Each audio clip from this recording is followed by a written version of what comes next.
Vamos a trabajar hoy día lo que es aprendizajes. Este tema de aprendizajes de repente es un poco largo, por eso se lo ponen ahí 1 y 2, por el hecho de que el 70% de las conductas que exhibimos son conductas aprendidas. No hemos venido con eso como repertorio, sino más bien nosotros hemos aprendido a lo largo de nuestra práctica, de nuestra experiencia, hemos aprendido a comportarnos, hemos aprendido a reaccionar, hemos aprendido a sentir, hemos aprendido muchísimos comportamientos. Y vamos a tratar de explicar cómo es que se ha dado esto, ¿no? Eh, Algunas veces tenemos reacciones que parecería que son casi como naturales, ¿no? Vemos un insecto de repente y nos alejamos de él o tendemos a sacarlo de nuestra vista, ¿no? O de repente alguien como un apostador que es capaz de apostar su sueldo entero. ¿Qué es lo que moviliza y qué es lo que hace que una persona se comporte de una manera o de otra, ¿no? Eso es lo que vamos a tratar de revisar el día de hoy. Vamos a tratar de entender cómo es que se produce el aprendizaje desde varios enfoques. Como les decía, hay muchas cosas que hemos aprendido y que vamos aprendiendo y que seguimos aprendiendo a lo largo de la vida. Eh, Hay diferentes teorías que explican este proceso y vamos a empezar por el aprendizaje desde el punto de vista conductual. Desde el enfoque conductual se define el aprendizaje de una manera y se explica también cómo es que se va aprendiendo. Básicamente por condicionamiento. ¿Qué es esto? Lo veremos posteriormente. Pero hay otros comportamientos, hay otras reacciones que tenemos y que no se explican a partir del condicionamiento, ¿no? Entonces surgen otras teorías.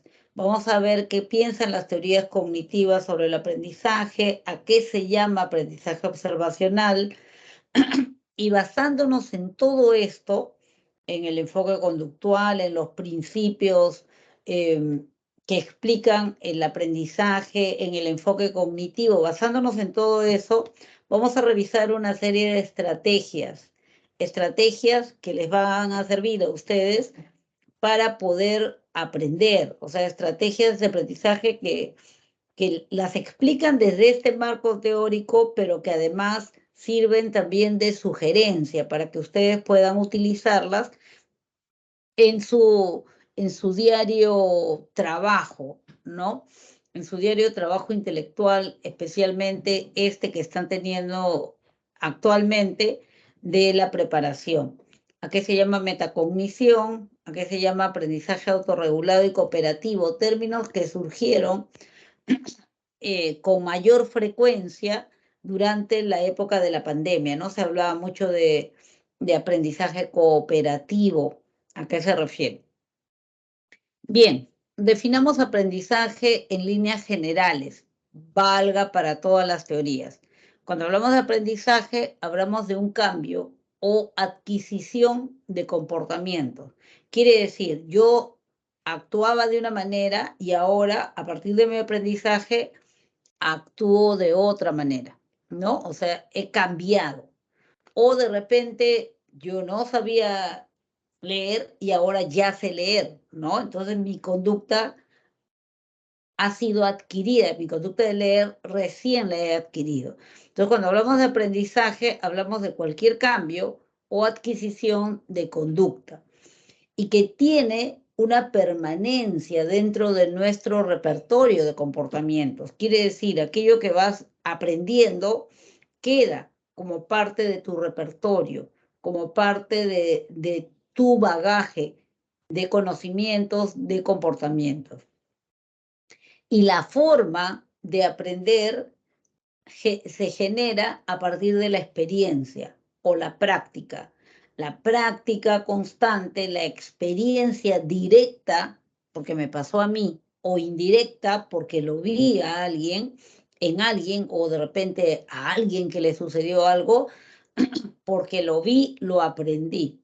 Entonces, 3 características importantes para poder identificar una conducta aprendida. Se adquiere recién o se modifica, permanece como parte de nuestro repertorio. Por ejemplo, aprendo un idioma, he adquirido recién eso y se queda dentro de mí y ha sido producto de la práctica, de la experiencia, de conversar, de resolver ejercicios, de seguir practicando, de leer de repente algunos textos, etcétera, etcétera. Por lo tanto, no podemos considerar que sean aprendizajes aquellos cambios que se han producido a partir de la interiorización, ingesta de sustancias que pueden ser psicoactivas. Quiere decir que alteran el funcionamiento normal de tu organismo. Llámese licor, llámese drogas, llámense fármacos, por ejemplo, ¿no? Entonces, si una persona cambió por alguna de estas razones, no podemos decir que ha aprendido algo. De repente trabajo con niños pequeños de la primaria y veo que uno que es súper inquieto, ¿no? Y bueno, ya he reportado el caso a los padres de familia y de pronto lo veo al niño tranquilo en su asiento, tranquilo, ya no se levanta del asiento a cada momento, escucha la clase, toma nota, permanece en su lugar hasta que le diga que se pare. Y yo creo desde afuera y digo, oh, aprendió a estar tranquilo. Pero de repente conversando con la familia me entero de que no, que está yendo a un médico y el médico le ha recetado unos tranquilizantes. Entonces, no es que aprendió a ser una persona tranquila, no, sino que está medicada. No es un aprendizaje. O de repente veo bailando ahí sin ningún recato a una persona que hace poco nomás la veía sentada, casi no interactuaba con nadie en las reuniones. Y digo, ¿en qué momento aprendió a ser tan sociable? Y me entero de que no, pues que se ha tomado, qué sé yo, media botella de ron, ¿no? Y por eso está desinhibido. Pero en cuanto se le pase el efecto, otra vez se replegará y volverá a ser la misma persona tímida de antes. Entonces, eso no es aprendizaje. Si el cambio que tú evidencias es por haber consumido alguna sustancia psicoactiva, entonces no es aprendizaje. Tampoco hablamos de aprendizaje cuando se tratan de cambios maduracionales.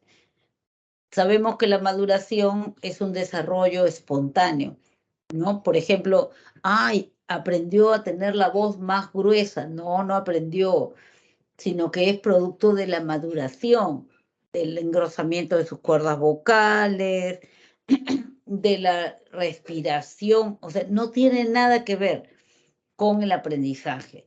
Tampoco hablamos de aprendizaje cuando se tratan de enfermedades del sistema nervioso, cambios producidos por alteraciones en el sistema nervioso. Vamos a suponer que alguien de repente, digamos que tiene un accidente de algún tipo y se daña alguna parte del cerebro. De repente se daña área prefrontal. ¿Qué va a pasar? Va a haber pérdida de memoria. Sí, va a haber pérdida de memoria. ¿Qué más podría haber? Falta de control en sus impulsos, mala gestión emocional. Claro, ¿por qué? Porque eso tiene que ver con el área prefrontal. Entonces, esos cambios que yo voy a visualizar en el comportamiento de esa persona no es porque haya aprendido a hacerlo, no, de ninguna manera, sino es a causa de la enfermedad o del daño que ha tenido. ¿Ya? Entonces, importante diferenciar qué cosa no es aprendizaje y qué cosa sí es aprendizaje. Ahora vayamos a ver el enfoque conductual. ¿Qué dice el enfoque conductual respecto al aprendizaje?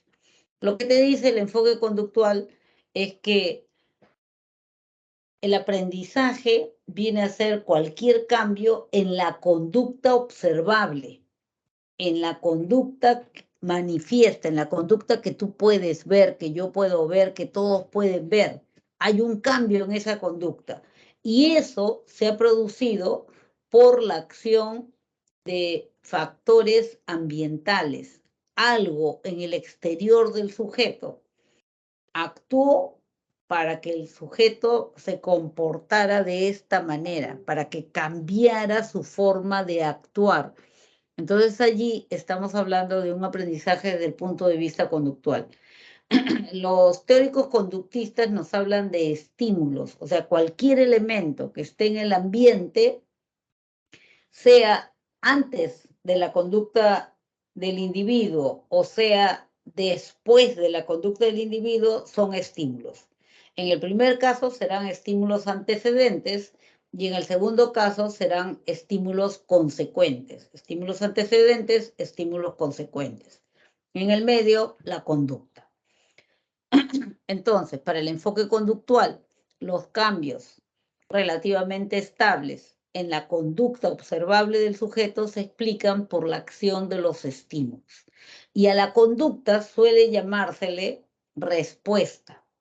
¿Ya? Entonces, no se mareen, no se confundan cuando ustedes lean ahí respuesta en vez de conducta. No, se refiere a lo mismo.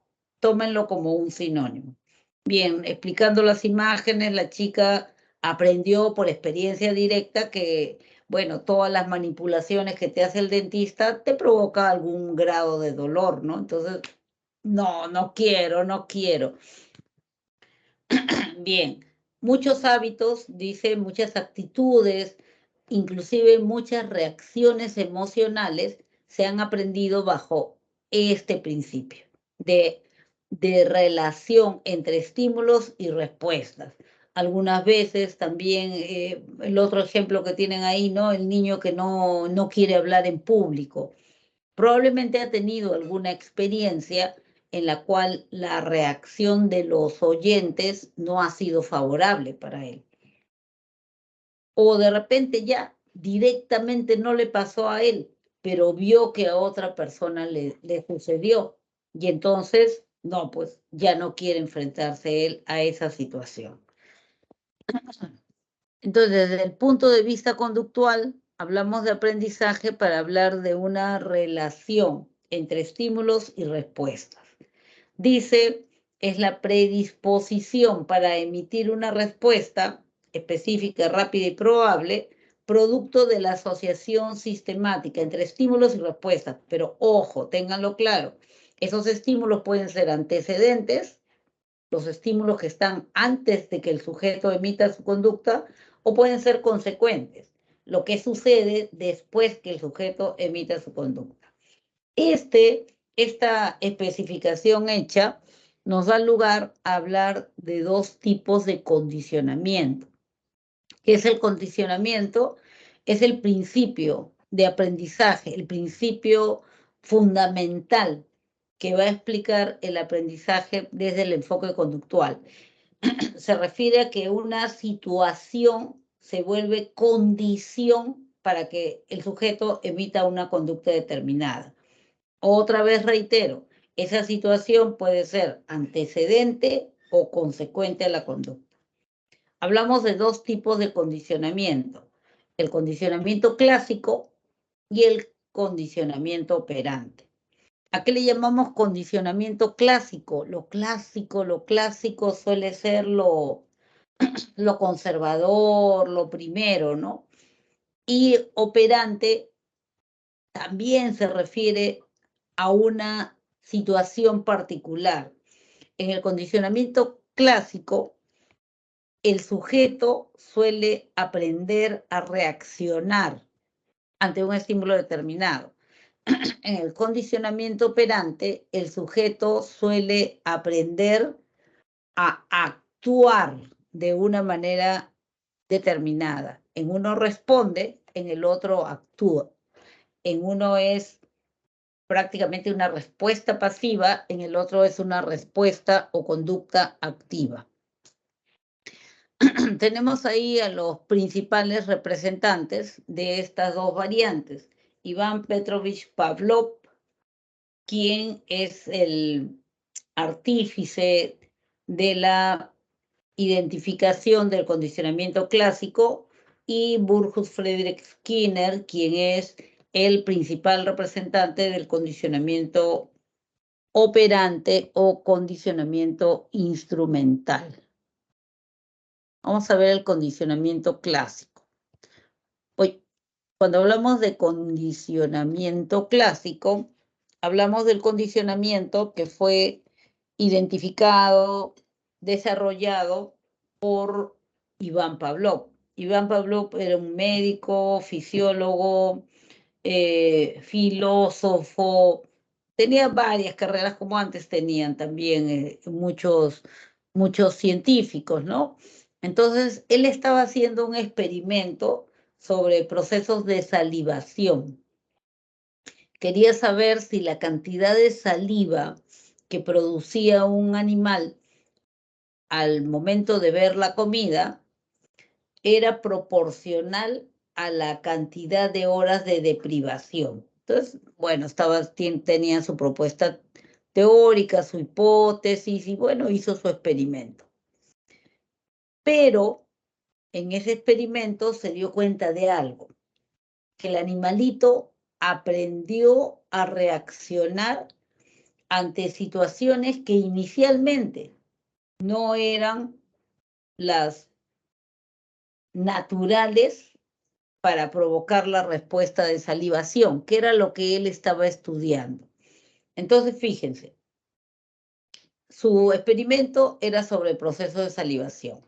Agarró un perrito y el perrito le hizo una fístula, un orificio, le metió una cánula y de ahí iba sacando, recolectando la saliva producida en el momento de salivación. La salivación es un reflejo que lo tenemos todos, nosotros también, y que consiste en producir saliva ante la presencia de un alimento si estás con hambre, ¿no? Entonces, es salivación, estás con hambre, son las 3, 4 de la tarde, no has comido nada desde las 6 de la mañana, y alguien entra a tu habitación con una empanada caliente. Entonces sale, pues despide su aroma, y tú sientes que se te hace agua a la boca, ¿no? Estás salivando. Cuando yo digo siento que se me hace agua en la boca, significa que estoy salivando. Es un reflejo. Nadie te lo enseñó. Vivimos con eso. ¿Qué es lo que sucede ahí?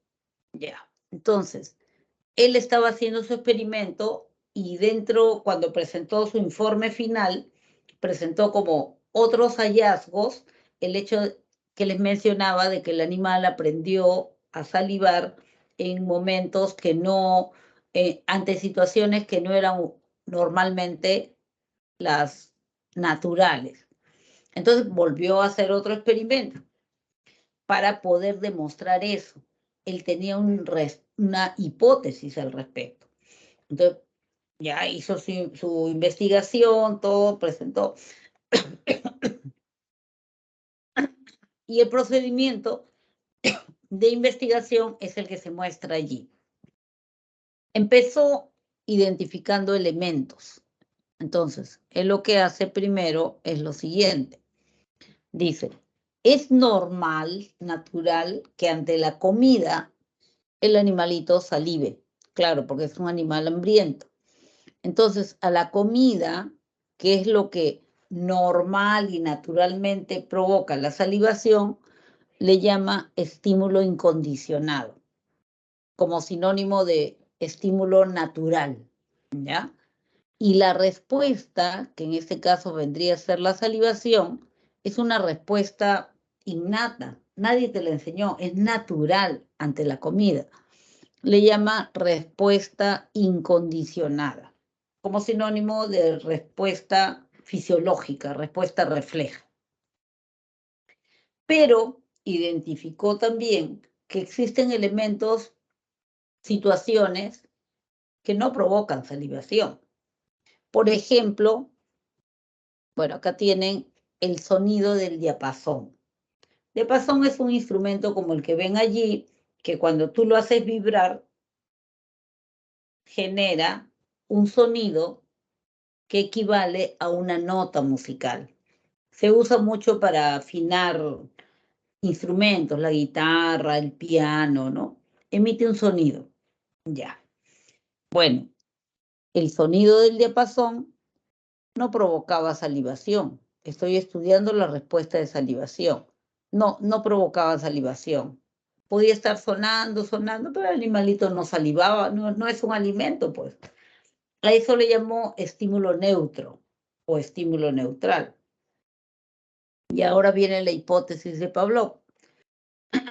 Pavlov hipotetizaba que si unía estos dos estímulos, se iban a asociar, o sea, uno iba a reemplazar al otro.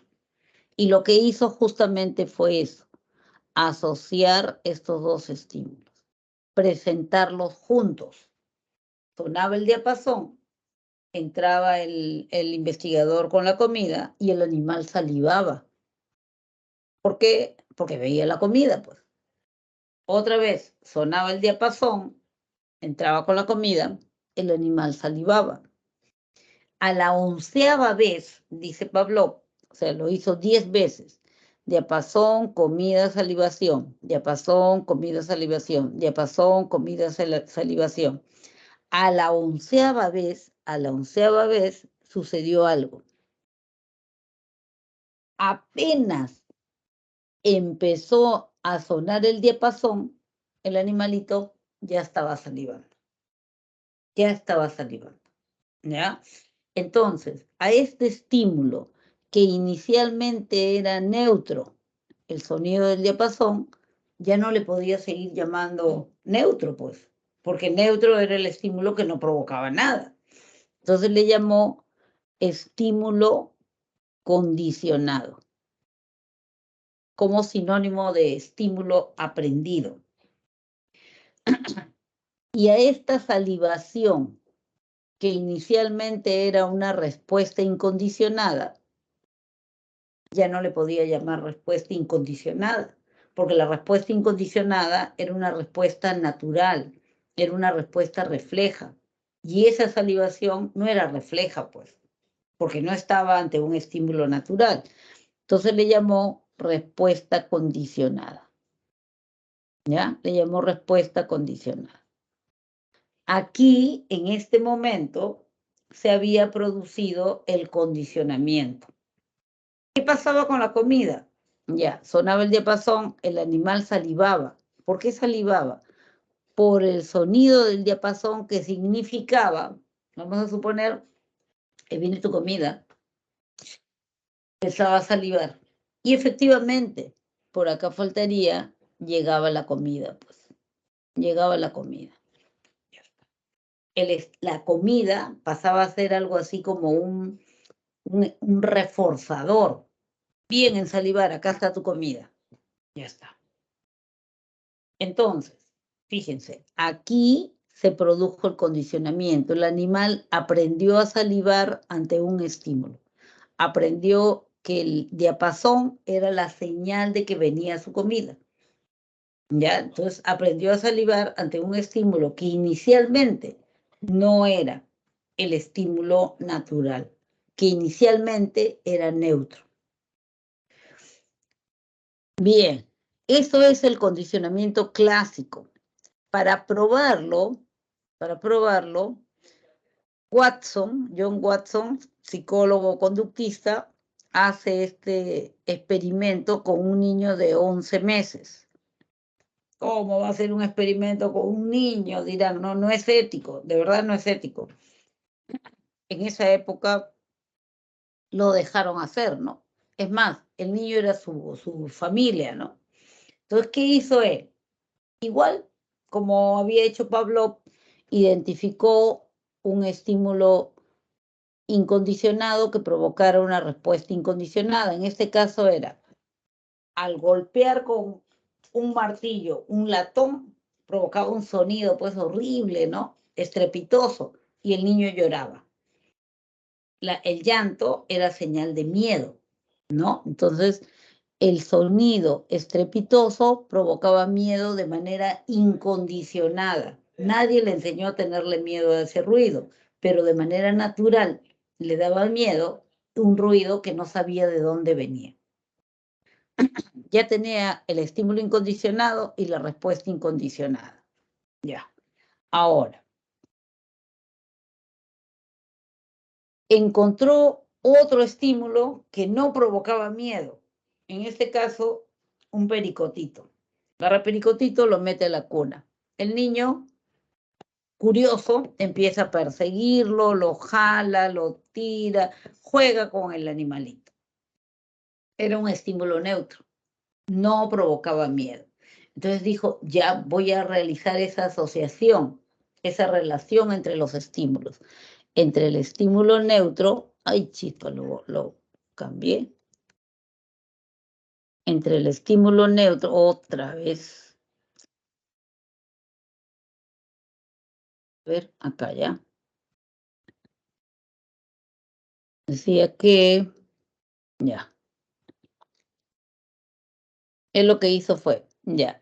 El estímulo neutro hasta ahorita es el pericotito. Y el estímulo incondicionado es el ruido fuerte. Ya, voy a asociarlos. Entonces lo que hizo es, ponía la ratita en la cuna y el ruido fuerte.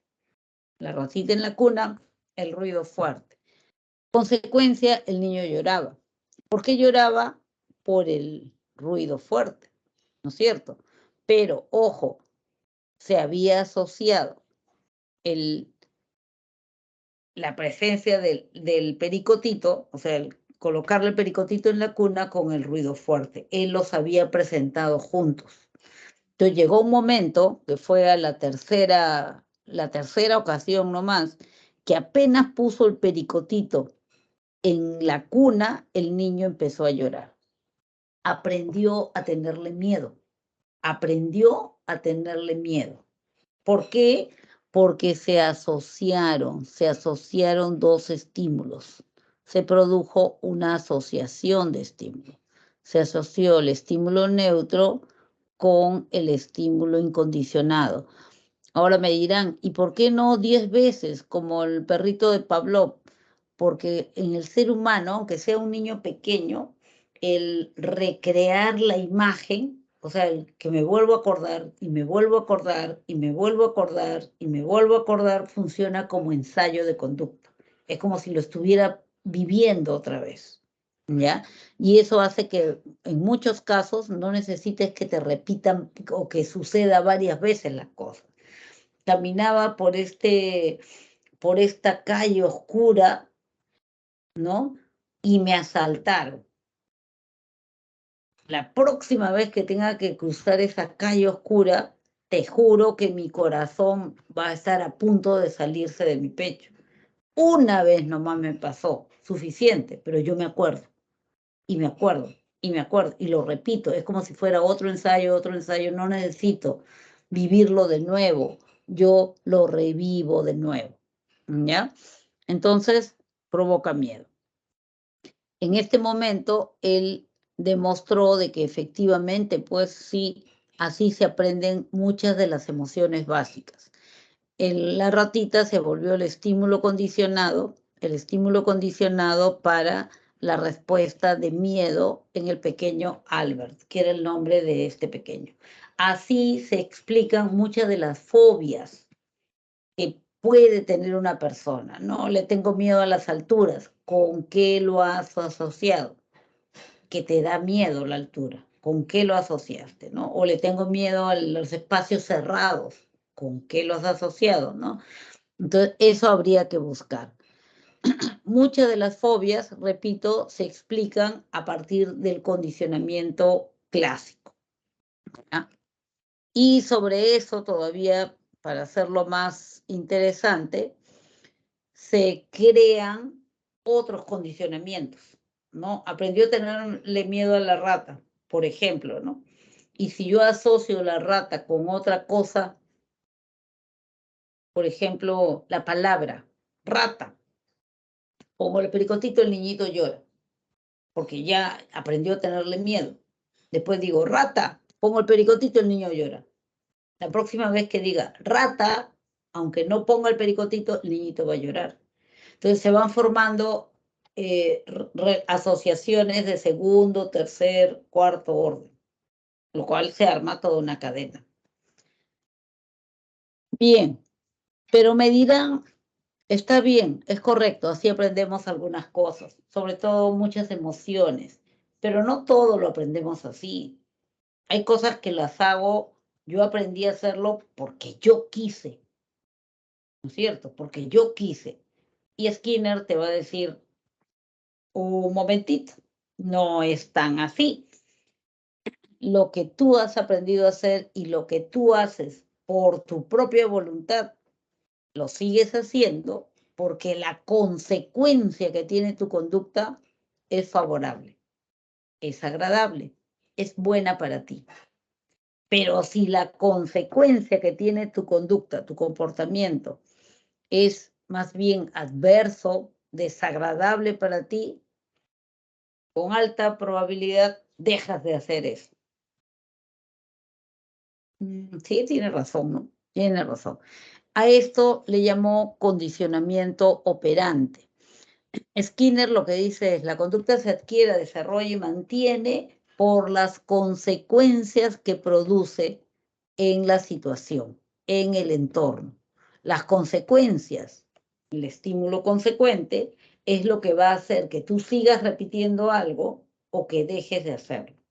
Si estamos en un aula de clase y hay un chico que es bromista, un bromista e impertinente, ¿no? Entonces se para, conversa, ¿no? Lanza un chiste, todos se ríen. Mientras todos se rían, él va a seguir haciéndolo. Hasta el profesor se ríe. Lo va a seguir haciendo porque tiene una consecuencia agradable. ¿A quién no le gusta que le celebren? ¿A quién no le gusta que le digan, oye, bien gracioso eso? O sea, sí, bien, sí, simpático. Eso funciona como un premio. Pero si la consecuencia fuera que el profesor de repente dice, apellido, ya está desaprobado en el curso, puede retirarse. Y te apuesto que nunca más vuelve a bromear en un aula de clase. Entonces, ¿por qué? Porque la consecuencia fue muy dura, pues. Lo sacaron del curso, lo jalaron en el curso. En cambio, en la otra persona la consecuencia fue agradable. Todos rieron y aplaudieron, hasta el profesor. Entonces, lo que sostiene Skinner es que esos comportamientos que nosotros decimos, lo hago porque yo quiero, obedecen a la consecuencia, al estímulo consecuente, ¿ya? Él, como buen conductista, era bastante experimental.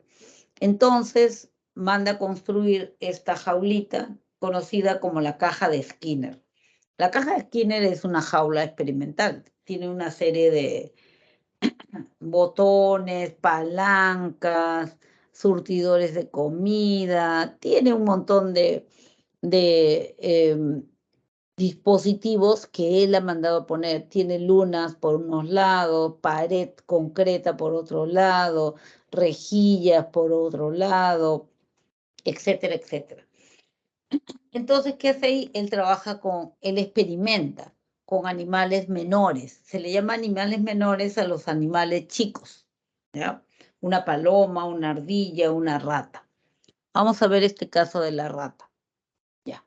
Trabaja con esta ratita y lo que hace es lo siguiente. La ratita, obviamente, como buen animal experimental, está deprivado de alimento. Está con hambre la rata.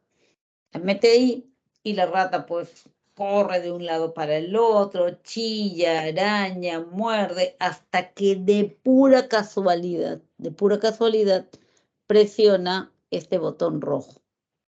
Al presionarlo, cae una bolita de comida en el surtidor. Obviamente, el animalito devora la comida. pero sigue teniendo hambre. Entonces otra vez corre de un lado para el otro, araña, grita, chilla, todo, hasta que de pura casualidad vuelve a presionar el botón rojo. Vuelve a caer otra bolita de comida que se devora inmediatamente. Pronto el animal aprende algo. Aprende que si quiere comida, ¿qué tiene que hacer? Presionar el botón rojo. Aprendió a presionar el botón rojo porque la consecuencia era algo agradable, una bolita de comida. ¿Ya? Estudio para que suba mi rendimiento.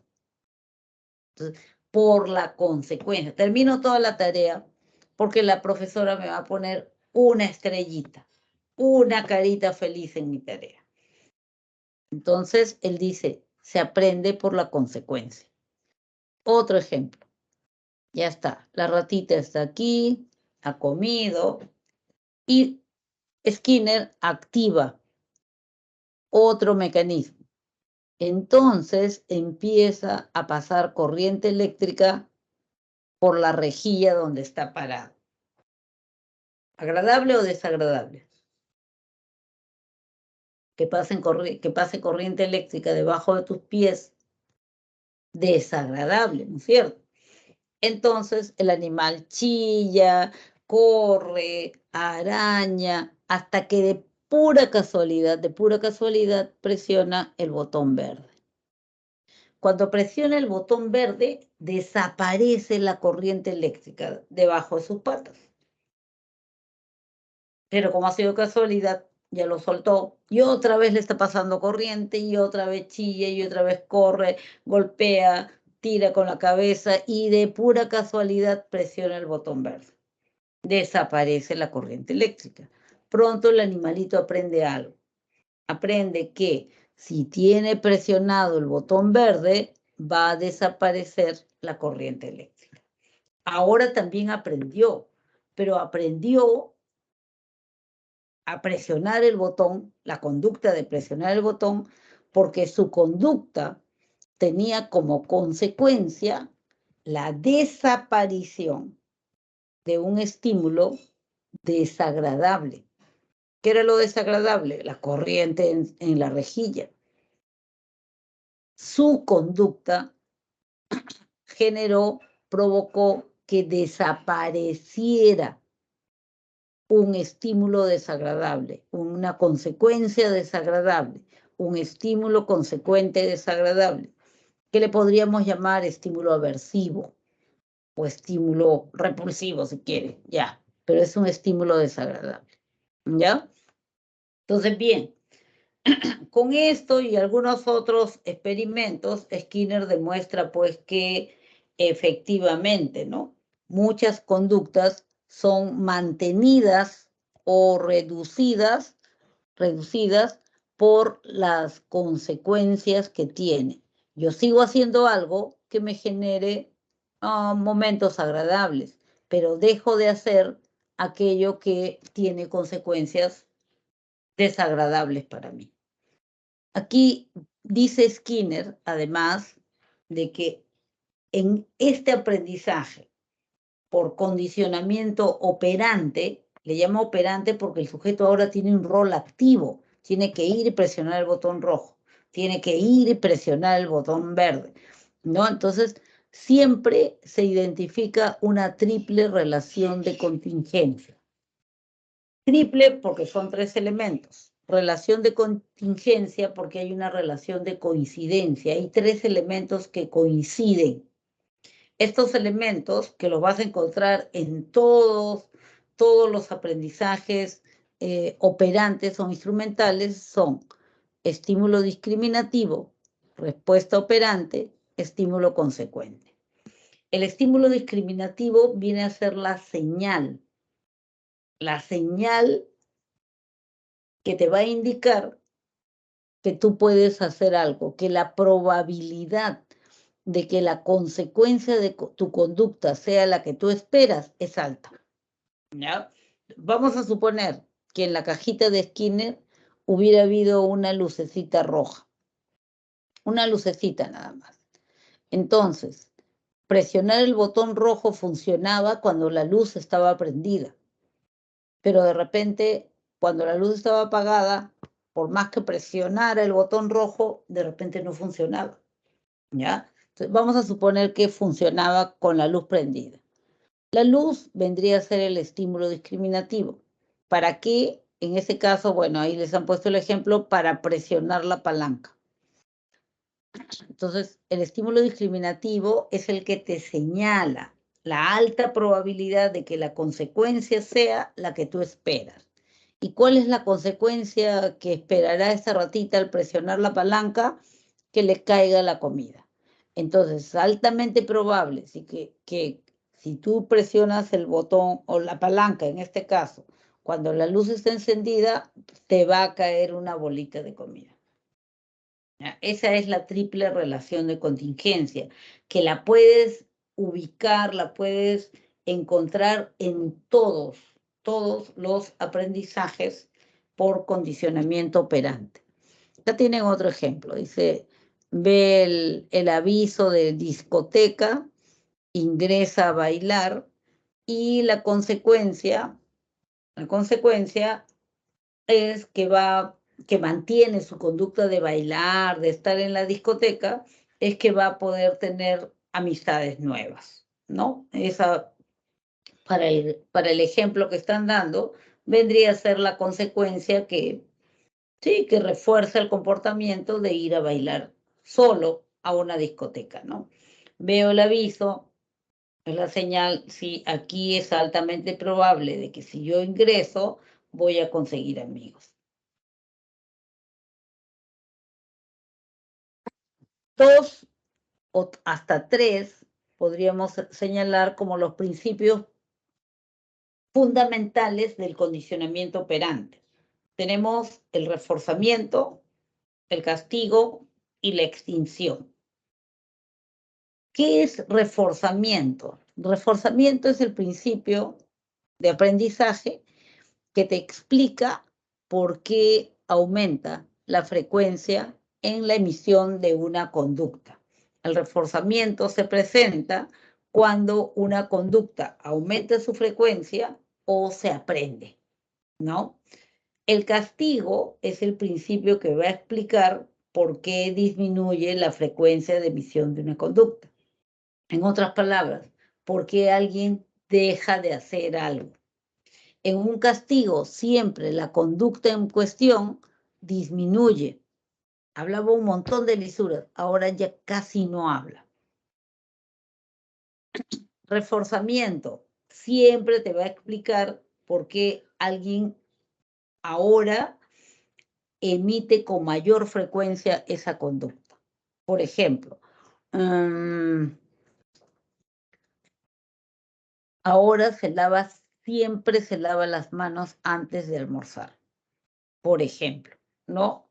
Aprendió esa conducta y la repite, la repite, la repite. Y la extinción viene a ser el principio del condicionamiento que te va a explicar por qué alguien ya dejó en cualquier circunstancia de emitir una conducta. Generalmente, las conductas se extinguen cuando tú dejas de reforzar, o sea, cuando la consecuencia deja de ser la misma que antes, ¿no? Por ejemplo, aprendió a presionar el botón rojo porque caía una bolita de comida. La consecuencia era que caía una bolita de comida. ¿La consecuencia de qué? De presionar, de la conducta de presionar el botón rojo. Ya está. Ya aprendió. Ahora presiona el botón rojo, no cae comida. ¿Qué? Otra vez, presiona el botón rojo, no cae comida. Presiona el botón rojo, no cae comida, no cae comida, no cae comida, no cae comida. Va a llegar un momento que ya no vuelve a presionar el botón rojo, pues. ¿Por qué? Porque la consecuencia ya no está. Y entonces la conducta se extingue. Puede haber 3 botones rojos, ni los mira. ¿Ya? Tanto el reforzamiento como el castigo tiene 2 variantes. Reforzamiento positivo o reforzamiento negativo, castigo positivo o castigo negativo. Aquí lo que tienen que tener mucho cuidado es en la acepción de positivo y negativo. Hablamos de positivo para referirnos, o sea, la acepción es aritmética, para referirnos a que se suma algo. Y hablamos de negativo para referirnos a que se resta algo. ¿De dónde? De la situación. Por ejemplo, aprendió a presionar el botón rojo porque cuando presionaba el botón rojo aparecía, se sumaba, se añadía a la situación una bolita de comida. Es reforzamiento positivo. ¿Por qué es reforzamiento? Porque aprendió una conducta, presionar el botón rojo. ¿Por qué lo aprendió? Porque la consecuencia era que se sumaba una bolita de comida. Esa era la consecuencia, ¿ya? En el caso del reforzamiento negativo, es diferente. Aprendió una conducta, porque es reforzamiento, aprendió una conducta, pero la aprendió porque se quitaba algo, porque hemos dicho que negativo significa resta, quitar, sacar, desaparecer. A ver, pensemos en la ratita, que estaba allí y aprendió, también aprendió algo, aprendió a presionar el botón verde. ¿Y por qué aprendió a presionar el botón verde? Ah, aprendió a presionar el botón verde porque cuando presionaba el botón verde desaparecía la corriente. Ah, se quitaba la corriente de sus piececitos, de sus patitas, ¿no es cierto? Desaparecía un estímulo desagradable, obviamente. Entonces, en ese caso hablamos de un reforzamiento negativo. Desaparece algo que es desagradable. Algo similar, análogo, ocurre en el caso del castigo. Lo vamos a ver con ejemplos, ¿ya? Vamos a ver todo con ejemplos. Acá tenemos reforzamiento positivo. Ese sería el esquema. El estímulo discriminativo, ya saben que siempre se refiere a la situación. Entonces, el sujeto, bueno, ante la presencia de la mamá, para poner el ejemplo de la imagen, ¿ya? Ante la presencia de la mamá, la niña muestra su diploma, que está ahí colgado. Muestra su diploma porque la consecuencia de mostrar su diploma es que su mamá le da una golosina. Entonces, la próxima vez que tenga diploma, se lo va a mostrar a la mamá porque eso es altamente probable que le dé una golosina. La consecuencia vendría a funcionar como si fuera un premio, ¿ya? Funciona como si fuera un premio y además incrementa la probabilidad de que la próxima vez vuelva a repetir la conducta. Cada vez que tiene diploma, lo va a mostrar. ¿Por qué? Porque la mamá le da un regalito, ¿ya? En ese caso, hablamos de reforzamiento positivo.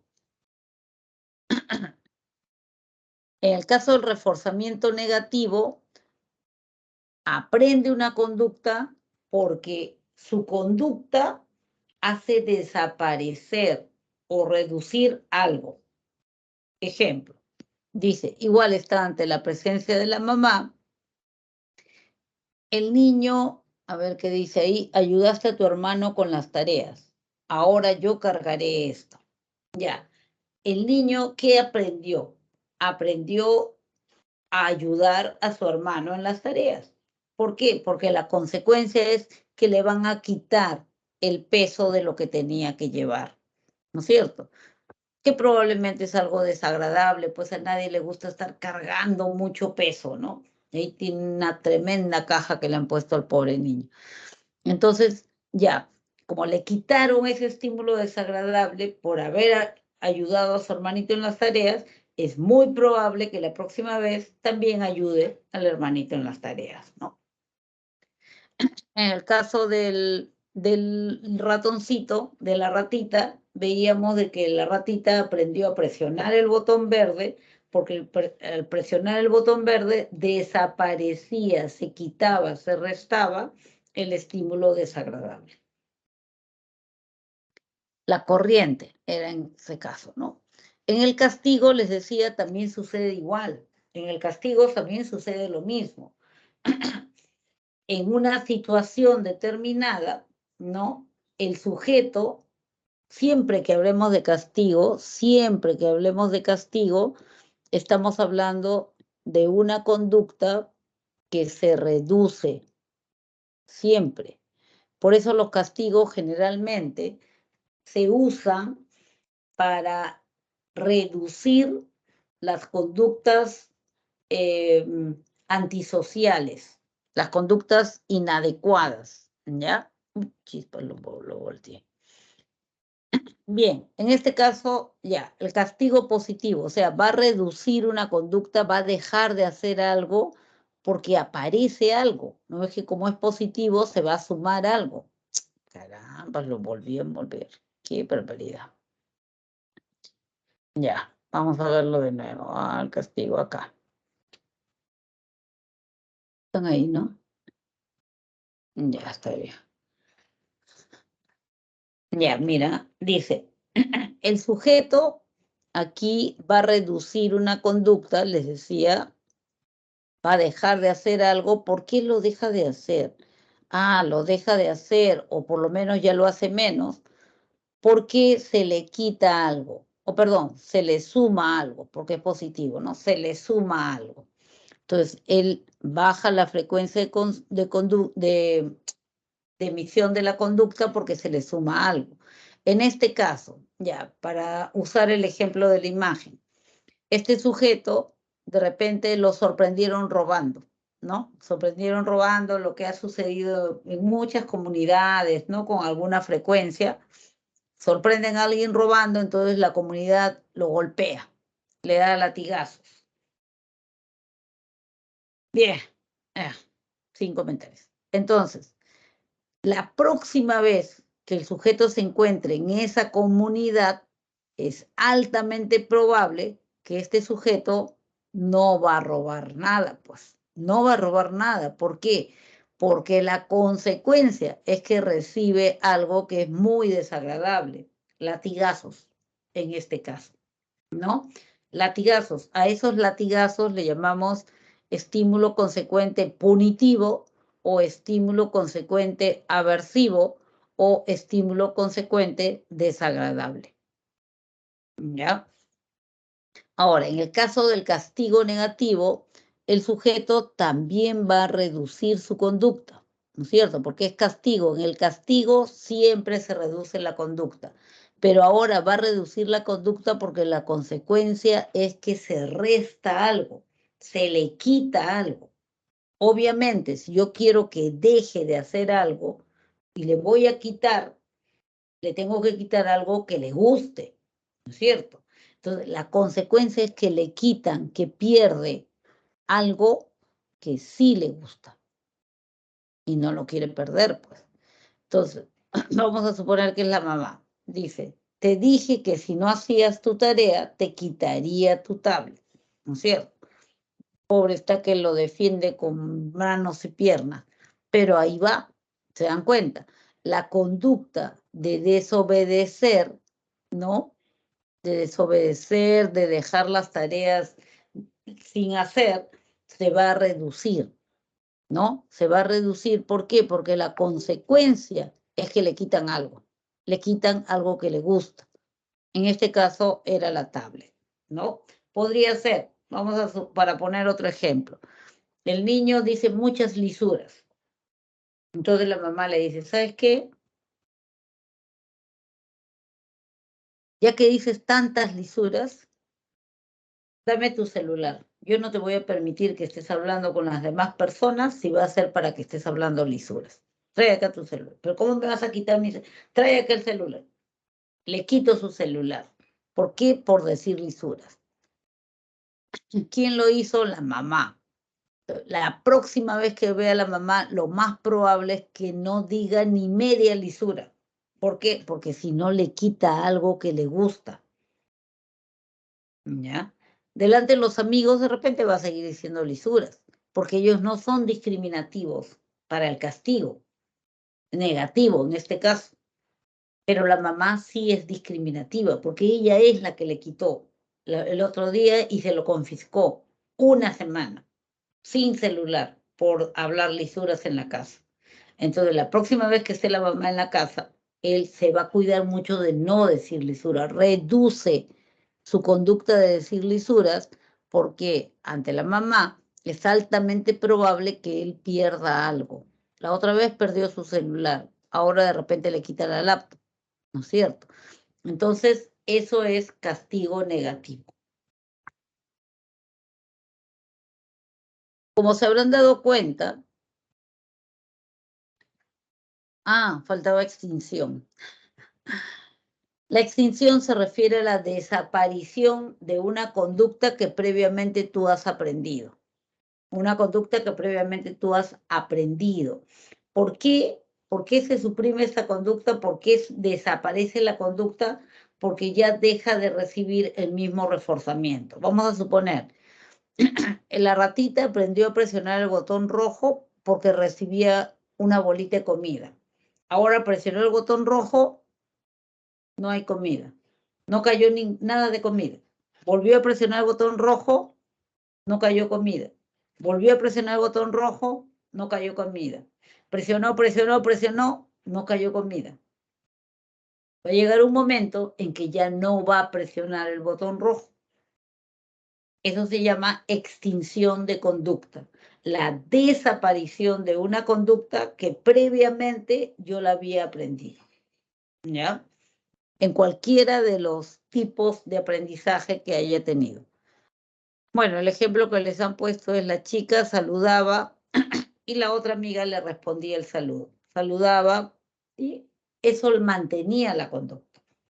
Ahora, en este último mes, saluda y la otra no le hace ni caso. Se hace la disimulada. Saluda, no le responde. Saluda, no le responde. Va a llegar un momento en que la ve, se pasa de largo. Ya no la saluda, se extinguió la conducta de saludar. ¿Sí? Eso es lo que sucedió. Hay grandes diferencias o hay diferencias que son, digamos que bien marcadas entre el condicionamiento clásico y el condicionamiento operante. En el condicionamiento clásico, como ya lo habíamos mencionado, el sujeto aprende a responder, a reaccionar. En el condicionamiento operante, el sujeto actúa, no es pasivo, sino es activo, el rol que cumple el sujeto en este proceso. En el condicionamiento clásico, los estímulos afectan al sujeto. El condicionamiento operante al revés. El sujeto es el que actúa sobre su entorno. Condicionamiento clásico se aprende por asociación de estímulos. En el condicionamiento operante, no, se aprende por las consecuencias. Ahora ustedes pónganse a pensar con tranquilidad cuando termine la clase, pónganse a pensar, ¿qué he aprendido por condicionamiento clásico? ¿Y qué he aprendido por condicionamiento operante? Y dentro del condicionamiento operante, para mejor todavía practicar, ustedes dicen, ¿qué aprendí por reforzamiento positivo? A ver, a tener mi cuarto arreglado para que mamá me felicite. A leer y para escuchar que digan, qué orgulloso estoy de mi hijo. Son reforzadores sociales. Muchísimos de nuestros comportamientos se mantienen por reforzadores sociales, o sea, no materiales. ¿Qué he aprendido por reforzamiento negativo? Aprendí a usar chalina para no tener frío en el cuello, o aprendí a prender el ventilador para que me quite el frío, para evitar el calor. Cada vez que yo aprendo un comportamiento para evitar algo, estoy aprendiendo por reforzamiento negativo, ¿no es cierto? ¿Qué conductas me fueron castigadas, positiva o negativamente? Ese es un buen ejercicio. Ese es un buen ejercicio que los ayuda a precisar mejor los conceptos que acabo de... A ver, aprendí a tomar líquido para evitar ponerme afónica. Es reforzamiento negativo. ¿Y qué dice el aprendizaje cognitivo? Vamos a revisar qué dice el enfoque cognitivo, cuáles son las principales teorías cognitivas, el aprendizaje vicario, las estrategias de aprendizaje, metacognición, etc. Vamos a ver. Las teorías cognitivas lo que dicen es lo siguiente. Dicen que no. El enfoque conductual está siendo muy cerrado, porque entre el estímulo y la respuesta o conducta del individuo hay algo en medio. El estímulo no provoca la conducta, sino que el estímulo te afecta a ti y tú provocas tu conducta. O sea, hay una serie de procesos que están en medio entre el estímulo y la conducta. Y esos son los responsables de tu aprendizaje. Entonces, desde el punto de vista cognitivo, son los procesos mediadores. Por eso los simbolizan como que están en el organismo, que están en tu cuerpo, que están en ti, los responsables de la conducta que tú emites, que tú muestras. ¿Cuáles son los procesos mediadores o cognitivos? Ahí los tienen. Motivación, atención, percepción, pensamiento, lenguaje, memoria, razonamiento, inteligencia, etc. Ese es el esquema general, ¿ya? Del aprendizaje desde el punto de vista cognitivo. Las teorías cognitivas aparecieron más o menos por los años 1960 y tantos, 65, 63. Sin embargo, antes de eso, hubo una teoría que propuso que el aprendizaje era resultado de un cambio en un proceso cognitivo, exactamente en la percepción. Y esa es la teoría gestáltica. Teoría gestáltica, acuérdense que la Gestalt ha sido una de las escuelas principales, decía que se aprende por insight. Aprendemos por insight. El aprendizaje es una sucesión de insight, ¿no? Entonces, ¿y qué es el insight? Un insight es una comprensión súbita, una comprensión repentina. Cuando tú dices, ¡ah! ¿Cómo no lo vi antes? Claro, de pronto lo ves, eso es un insight. O sea, dice, ¡ah! Claro, sí, pues, eso es un insight. Entonces, dice la teoría gestáltica que el insight se produce por la reorganización del campo perceptual. Reorganizas tu campo perceptual. Quiere decir, ves las cosas de manera diferente. A esto que no le dabas importancia, ahora le das mucha importancia. ¿Ya? A esto que lo considerabas muy importante, lo sueltas y lo dejas en segundo plano. O sea, reorganizas tu campo perceptual, lo importante, lo no importante, etc. Bien, entonces, Kohler, por ejemplo, demuestra o ilustra esto a través de un experimento que es muy conocido. El experimento es con un chimpancé llamado Sultán. Sultán, como buen animal experimental, estaba deprivado de alimento, estaba con hambre. Lo meten a una habitación donde hay un manojo de plátanos que cuelga del techo, pero que está muy alto para que Sultán lo pueda agarrar de un salto. Está mirando los plátanos, tiene hambre, pero no alcanza, pues. En el fondo de la habitación hay unas cajas como esas jabas de madera de fruta, donde viene fruta, donde hay un par de chimpancés durmiendo. Entonces él le da mucha cólera, pues, ¿no? Toda esta situación, y empieza a patear las cajas. ¿no? Empieza a patear las cajas, los otros chimpancés se despiertan y también todo el mundo patea las cajas, todos patean las cajas. De pronto, las cajas entran dentro del campo visual de Sultán, ¿no? Entonces, quiere decir que cuando Sultán miraba los plátanos, también se veía por el reojo, ¿no? Por el resto del campo visual también se veían las cajas.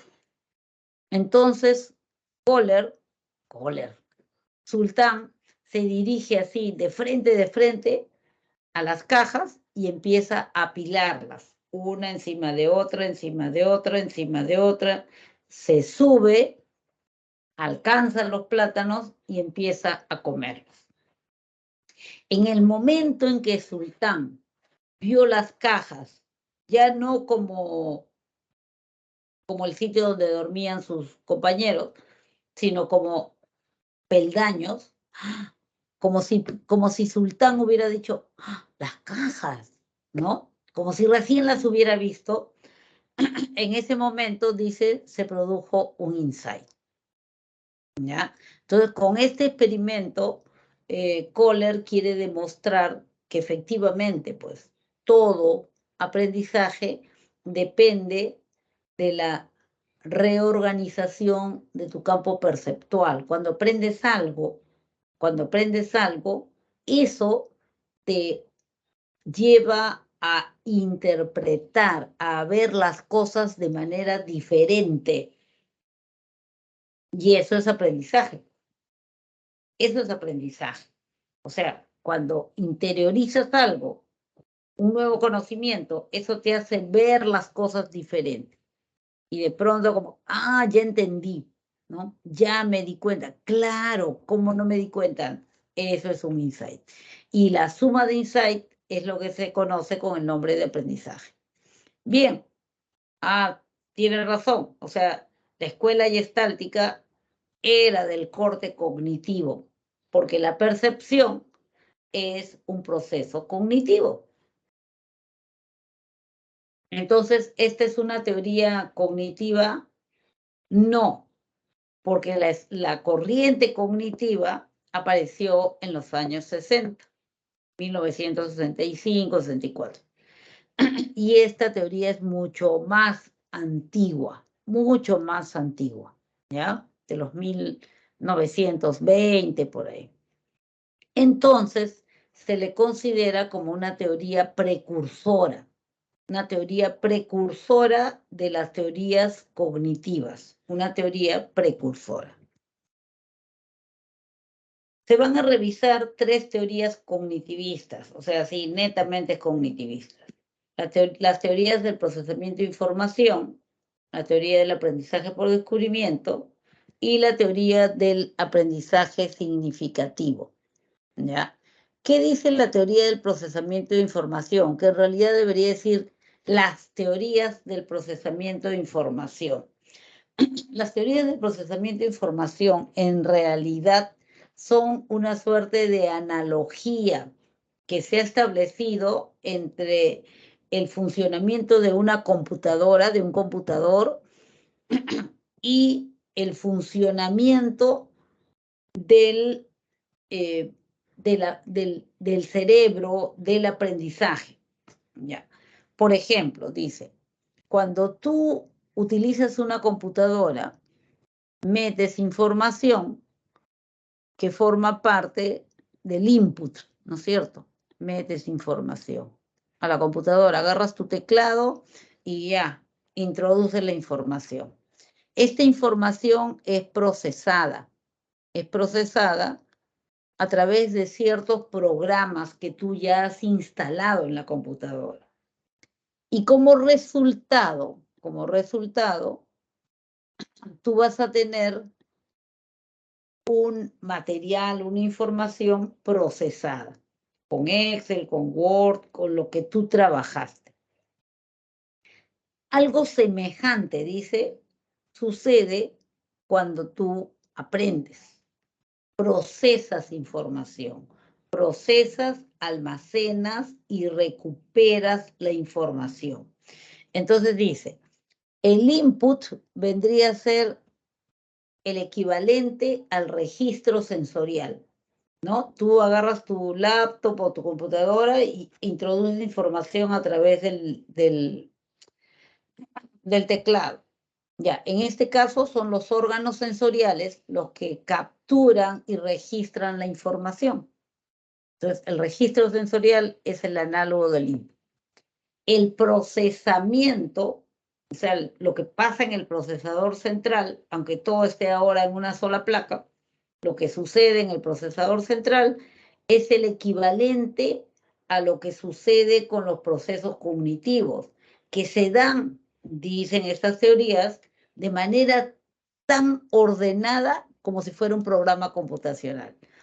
Primero va a pasar por la atención, luego eso se interpreta, eso es percepción, se almacena en diferentes tipos de almacén, diferentes tipos de memoria, y de uno de ellos, luego puedo recuperar la información para poder pensar, para poder razonar.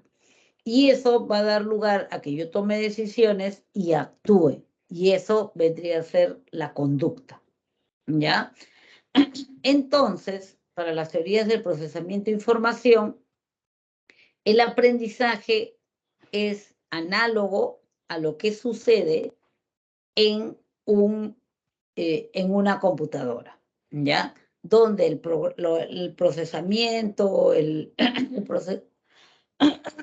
programa computacional viene a ser los procesos cognitivos. De ahí, de todos los procesos cognitivos, releva mucho, ¿no? Resalta mucho la importancia de la memoria, que lo considera un multialmacén. O sea, un almacén que tiene 3 niveles de guardado, 3 formas de guardar. Uno es en el órgano sensorial nada más, y eso le llama memoria sensorial. Otro es en el tablero, en el escritorio. Ahí guardas la información, la tienes mientras estés trabajando con ella, y le llama memoria de corto plazo. Y un tercer tipo de almacén es la llamada memoria de largo plazo. En la memoria de largo plazo tú lo almacenas teóricamente para toda la vida. Ahí está tu nombre, tu apellido, el nombre de tu mamá, de tu papá, el nombre del colegio donde estudiaste, la relación de tus mejores amigas, etcétera, etcétera, etcétera. Y de ahí tú puedes sacar la información cuando la necesites. ¿Cómo te llamas? Saco la información, me llamo así. ¿En qué colegio estudiaste? Busco, saco la información así. Allí, en esa memoria de largo plazo, es donde quisiéramos que vaya todo el conocimiento que vamos adquiriendo. Todo lo que vamos adquiriendo para que en el momento del examen, saco, aplico. Saco, aplico. ¿Ya? Entonces, esas son las teorías del procesamiento de información que resaltan, subrayan la importancia de la memoria en este proceso. Otra teoría cognitiva es la teoría de Jerome Brunner. Jerome Brunner era un psicólogo educacional, trabajaba con niños de escuela primaria, digámoslo así. Entonces él dice que el aprendizaje, para que sea tal, debe ser un descubrimiento, que el estudiante debe descubrir aquello que le quieres enseñar, tiene que descubrirlo. Y para que lo descubra, entonces, el profesor, el maestro, tiene que convertirse en un facilitador del descubrimiento.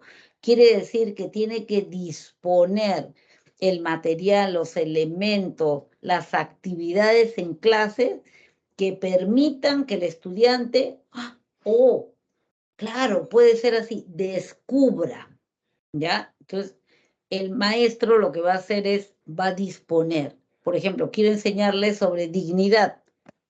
Qué difícil.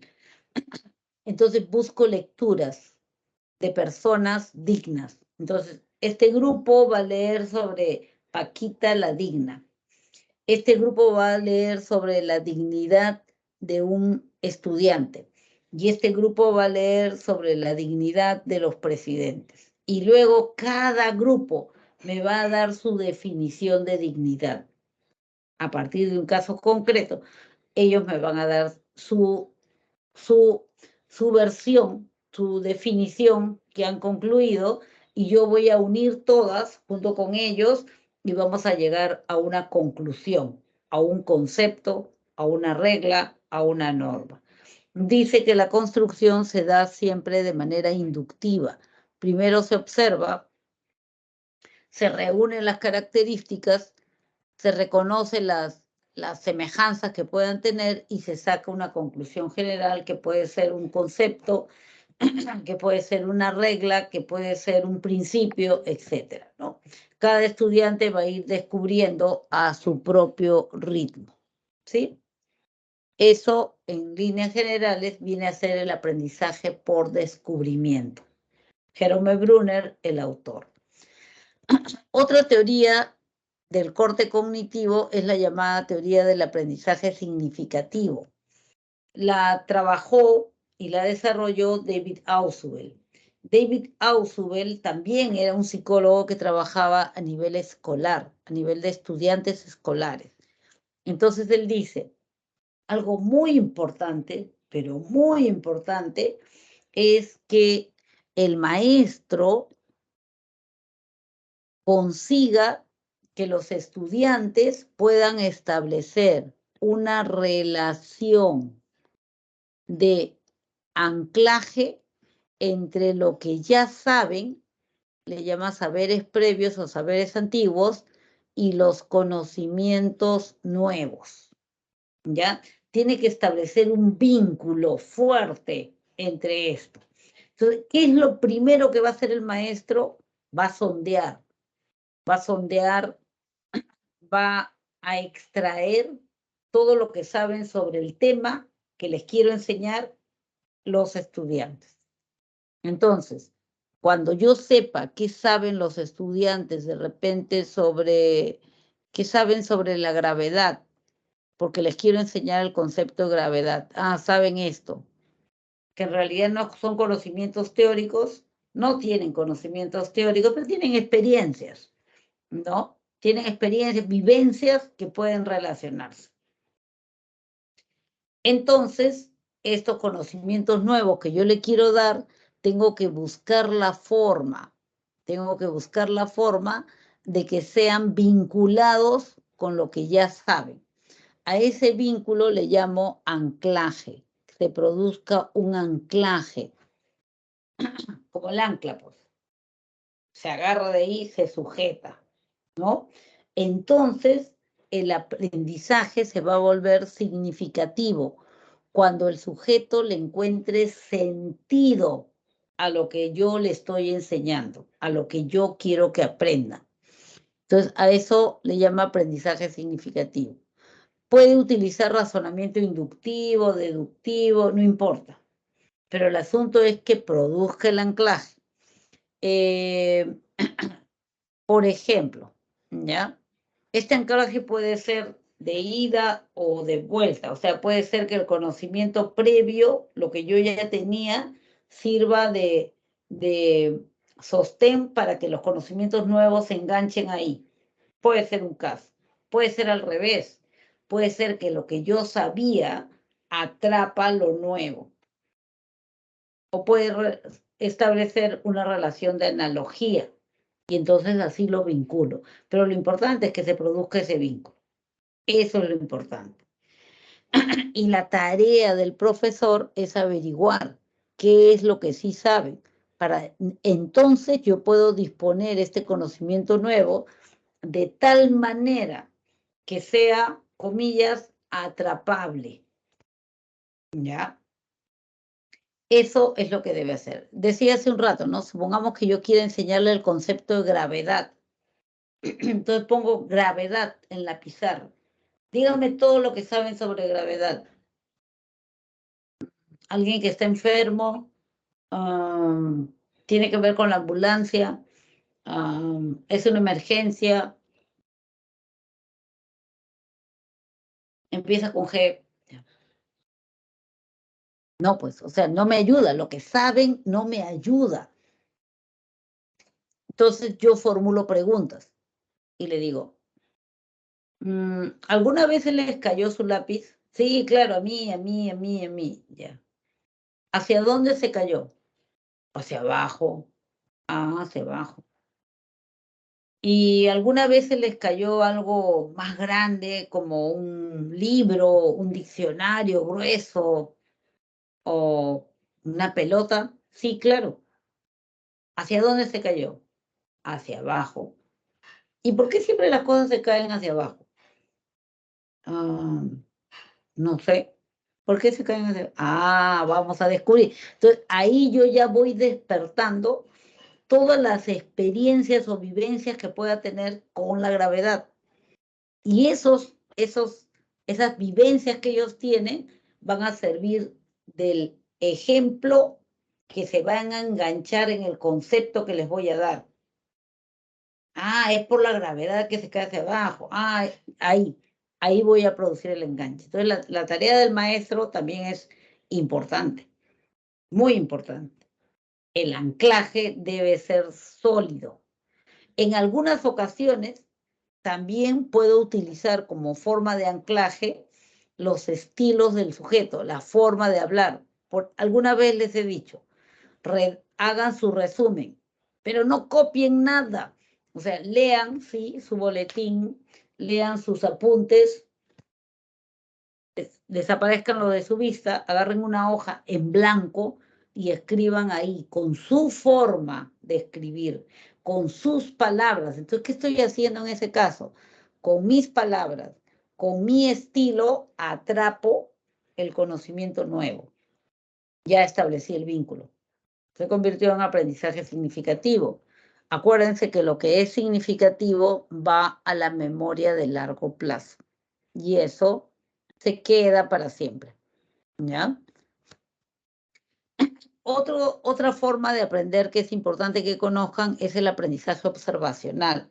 Cuando hablamos de aprendizaje observacional, se refiere a lo que yo aprendo observando. También pudiera ser que lo conozcan o hayan escuchado como aprendizaje imitativo. Porque imito lo que veo. Claro, imitas lo que veas. Y la mayor parte de comportamientos o de conductas que tú aprendes viendo son las que tienen que ver con la relación social. Cómo pido disculpas. Veo, pues, cómo hace mi mamá, cómo hace mi papá, ¿no? Cómo me relaciono con la gente. ¿Qué digo cuando ingreso a un sitio, no? O sea, viéndolo, lo practico. Por eso también se le llama aprendizaje social, porque aprendes muchos comportamientos que te sirven en la interacción social. Y se llama aprendizaje vicario porque a veces aprendes del modelo que viste. Vi que mi hermano, cuando quería salir a la calle, lustra toda la casa y luego le pide permiso. Yo voy a hacer lo mismo. O sea, aprendo viendo y le resulta y le dan permiso. Entonces yo voy a hacer lo mismo. Albert Bandura es el representante del aprendizaje vicario y él de esta teoría, ¿no? Entonces lo que dice es que ahí se pueden diferenciar 4 momentos. Primero, cuando el sujeto atiende. Ya intervino un proceso cognitivo, atención. Después retiene, o sea, memoriza 2 procesos cognitivos. Después que memorizó lo que estaba haciendo esta persona, cómo estaba bailando, ya lo memoricé, ahora lo reproduzco. Yo lo ejecuto, lo hago. Bien. Ahí ya no estamos hablando de procesos cognitivos. Y después recibo una retroinformación. Esto es, voy a recibir una retroinformación, una evaluación de mi comportamiento, del comportamiento que yo he reproducido, ¿ya? Y de acuerdo a ello, yo lo voy a seguir haciendo o no lo voy a seguir haciendo, ¿ya? Entonces, y eso va a servir para mantenerme motivada o no. Por ejemplo, vamos a seguir con el baile. Veo un video de un baile nuevo que ha salido. Ya está, lo miro todo, lo guardo acá, los pasitos en mi memoria.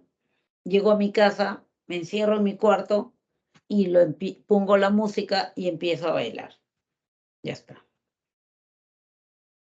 Aprendí por observación, falta una pequeña cosita, falta la evaluación, pero estoy sola en mi cuarto, ¿quién me va a evaluar? Tú misma. Te miras en el espejo y ya me sale, ya está y casi bien. Esa es la retroinformación, es la evaluación que tú te vas haciendo y que te puede, si la retroinformación es positiva, es buena, entonces tú vas a seguir imitando. Sí, ya casi me sale, falta un poquito de práctica. Si tu evaluación es negativa, la retroinformación es negativa, no, nada que ver, no, horrible, nada, tontería, ya no sigo, ya, ¿qué voy a hacer? No, no lo voy a hacer. Me desmotivo y lo dejo. ¿Ya? Entonces, en el aprendizaje observacional o imitativo se dan 4 momentos: atención, retención, reproducción y retroinformación. Y de la retroinformación va a depender que yo siga imitando o que deje de imitar. Ahí tienen un ejemplo interesante porque nos permite reflexionar.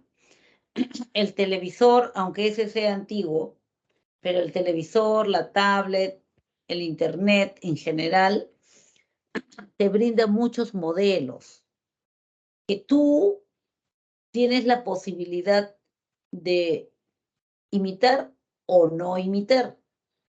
Pero en el caso de los niños pequeños es peligroso. En el caso de los niños pequeños no hay quien acompañe al niño pequeño. Entonces, como no hay quien acompañe al niño pequeño, el problema es de que asumen de que está bien lo que están imitando. Entonces, en el caso de un niño pequeño, la tablet, el celular, el televisor, tendría que estar acompañado de la presencia de un adulto o un adolescente que pueda conversar, comentar lo que está viendo y que le diga si sí está bien resolver los problemas así o no. Porque puede ser de que de repente vea un dibujo animado en el cual, o qué sé yo, una serie, un cómic, donde de repente resuelven las cosas a golpes. Y entonces el niño concluya de que así se resuelven las cosas, porque lo ha visto en su personaje favorito. Entonces hay que comentarlo. Bien, a ver. De todo eso les decía, se deducen estas estrategias de aprendizaje que pueden ser bastante útiles para ustedes, ¿no? Tenemos 3 tipos o 4 tipos de estrategias que pueden ser útiles en su aprendizaje de ustedes diario. Tenemos las estrategias de repaso y acá fíjense en la palabra, ¿ya? Repasar, es un prefijo que significa otra vez, ¿no? Repasar es pasar otra vez. Tenemos estrategias de repaso, de elaboración, de organización y de control emocional. ¿A qué se refieren las estrategias de repaso?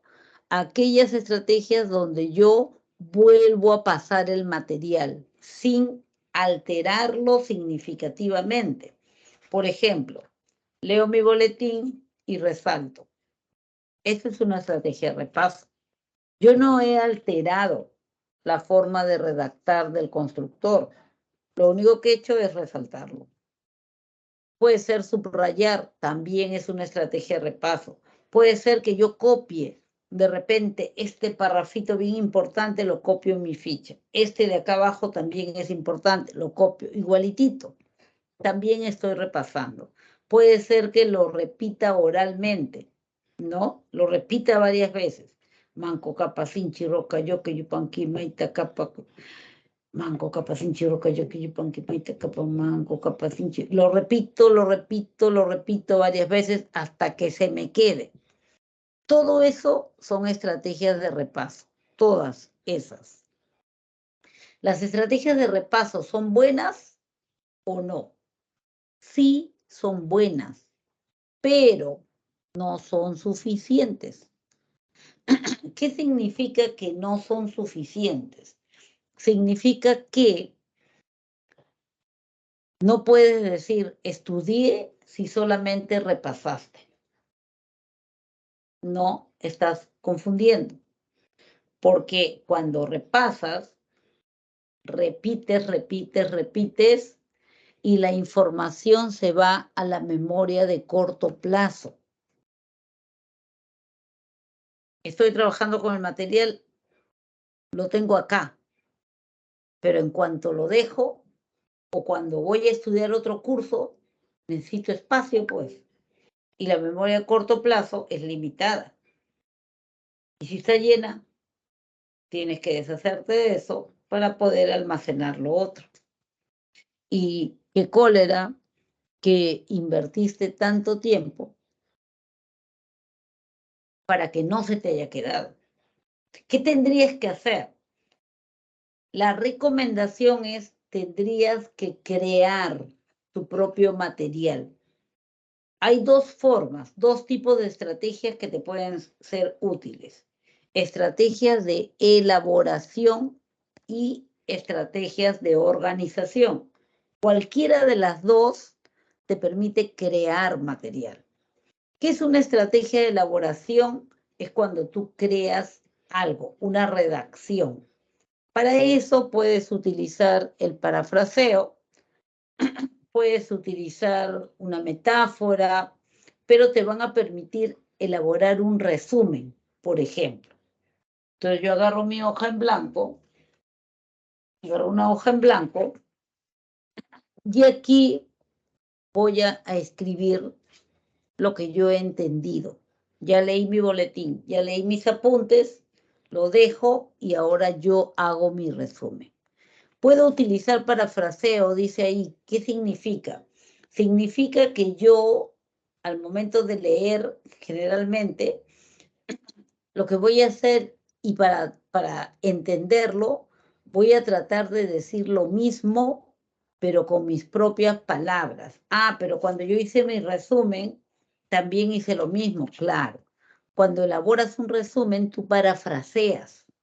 O sea, dices lo mismo que acabas de leer, sea en tus apuntes, sea en el boletín, pero lo dices usando tus propias palabras. Al utilizar tus propias palabras, entonces estás parafraseando. Estás diciendo lo mismo, pero con tus propias palabras. ¿Qué sentido tiene eso? Tiene mucha importancia porque estás usando las palabras que para ti tienen sentido. Para ti tienen sentido. Pero son jerga, no importa, no se lo vas a presentar a nadie. Lo importante es que tú lo entiendas y porque la información que tiene sentido se va a la memoria de largo plazo. Obviamente es importante, ¿no? Otro recurso, otra técnica que puedes utilizar es las metáforas, que vienen a ser una suerte de paralelo, analogía, establecer semejanzas con otras cosas que yo ya sé. O algunos recursos mnemotécnicos. Bueno, voy a construir de repente un acróstico con las primeras letras de todos los elementos que debo aprenderme. Puede ser. La otra estrategia que les digo que pueden utilizar para crear tu propio material son las estrategias de organización. Una estrategia de organización es una estrategia que te ordena información. Ahí tenemos los mapas, mapa conceptual, mapa semántico, mapa mental, los cuadros, cuadro sinóptico, cuadro de doble entrada, etcétera, ¿no? Entonces, mapas, cuadros, etcétera, gráficos, te van a permitir organizar, ordenar, jerarquizar. Este es el concepto grande y de aquí salen estos dos conceptos chicos. Estoy organizando, jerarquizo, organizo la información que tengo.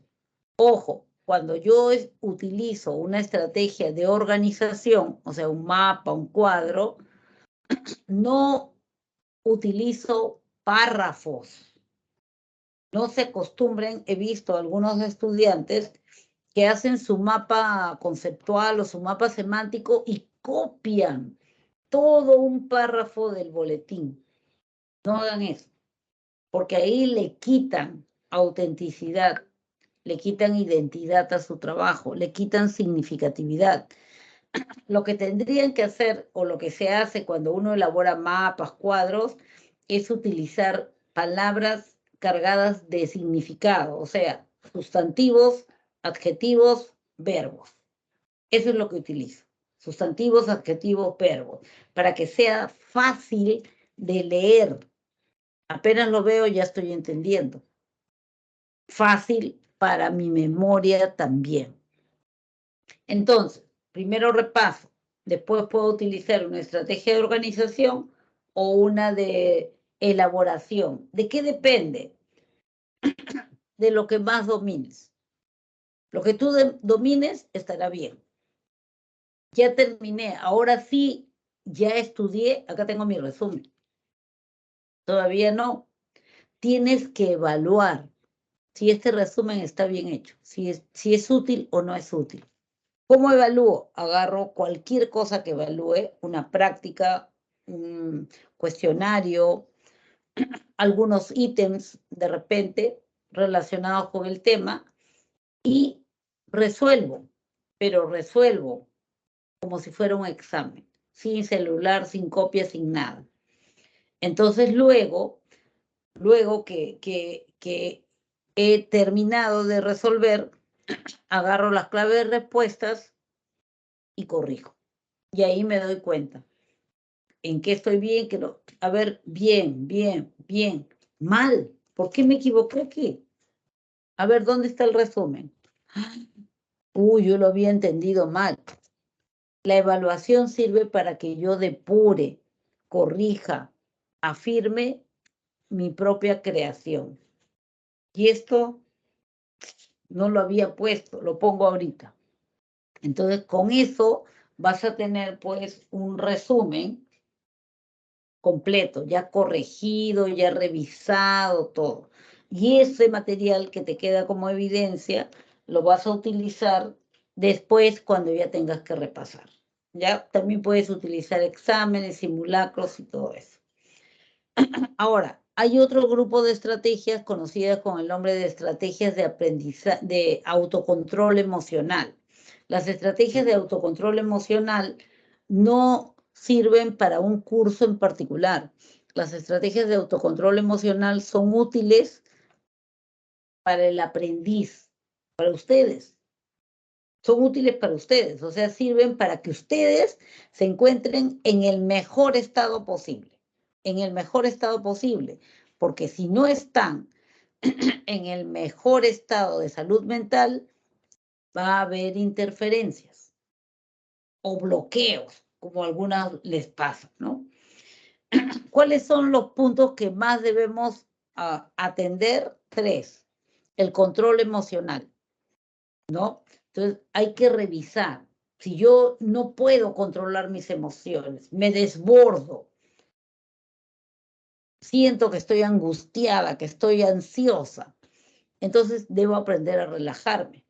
En el Internet pueden encontrar formas, métodos de relajación a montones, desde relajación en 1 minuto hasta el método de relajación de Jacobson, que es bastante útil, que es largo al comienzo, que es un poquito tedioso, pero que después lo haces hasta caminando, hasta discutiendo, lo usas.